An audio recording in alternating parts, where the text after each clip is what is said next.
जानकारी प्राप्त हुई कि सीतामढ़ी में भी 11 साल की बच्ची के साथ दुष्कर्म हुए हैं। ये पूरे बिहार में कोई ऐसा जिला नहीं जहां इस तरह की घटनाएं ना हो रही हो। हमें पता नहीं कि सरकार कौन से नशे में है, कौन सा नशा करके सरकार जो है सोई हुई है। पूरे बिहार में अराजकता का माहौल है, क्रिमिनलों का डिसऑर्डर हो चुका है, लॉ एंड ऑर्डर कोई देखने वाला नहीं है, पुलिस वसूली में लगी हुई है, निर्दोषों को थाने में पीटती है और कोई भी मुख्यमंत्री हो या दो डिप्टी सीएम हो, उनको केवल कुर्सी से मतलब है, ना कि बिहार और बिहारियों से मतलब है। पूरी तरीके से घटनाएं बढ़ रही हैं, हत्या हो रही है, लूट हो रहा है, अपहरण हो रहा है। अभी कुछ दिन पहले ही जो है एक जगह बलात्कार हुआ था और हत्या हुई थी, वो खगड़िया परबत्ता जिला में, वहाँ भी हम लोग मिलकर के आए थे। पूर्णिया में बलात्कार हुआ, अभी सीतामढ़ी में सुनने आ रहा है कि 11 साल की बच्ची के साथ गैंग रेप हुआ है। पूर्णिया में हुआ ही हुआ और खास तौर पे मुजफ्फरपुर जिला में तो इतना क्राइम बढ़ गया, वो वही जिला है बालिका गृह वाला।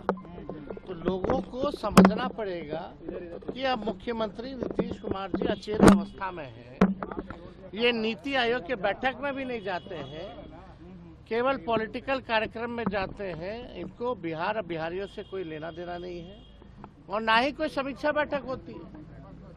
इतना अपराध बढ़ गया है लगातार, कहीं भी कोई भी समीक्षा बैठक नहीं हो रही।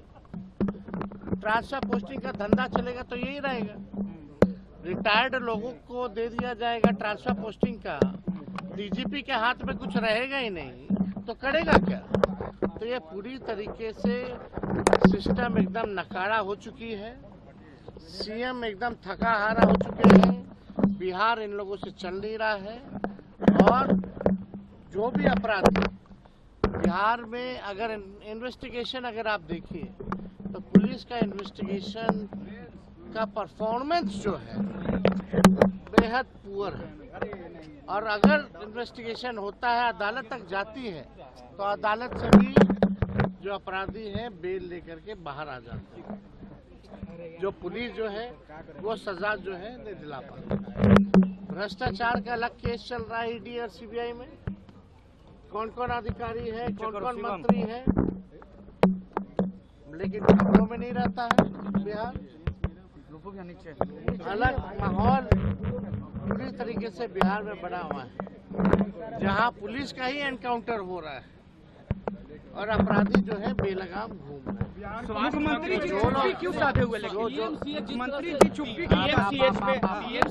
समझ कुछ दिन पहले ही हमको चुनौती दिया जा रहा था कि आइए मैदान में हम से फरिया लीजिए और डिबेट कीजिए।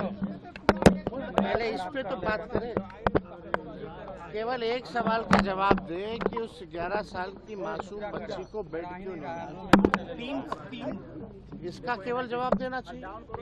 तो आप समझ सकते हैं कि इन लोगों को तो अस्पताल में भी जाते हैं, चमकी बुखार भी होता है तो क्रिकेट का स्कोर कितना है वो पूछते हैं।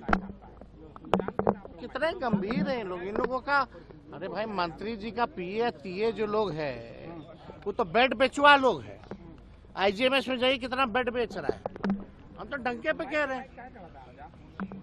जो इन लोगों का पीए तीए है कमीशन मंत्री जी को। लेकिन तेजस्वी जी, सवाल है कि मुख्यमंत्री जी चुप्पी साधे क्यों हुए हैं? 3 सदस्यीय डॉक्टरों की टीम गठित इस तरह का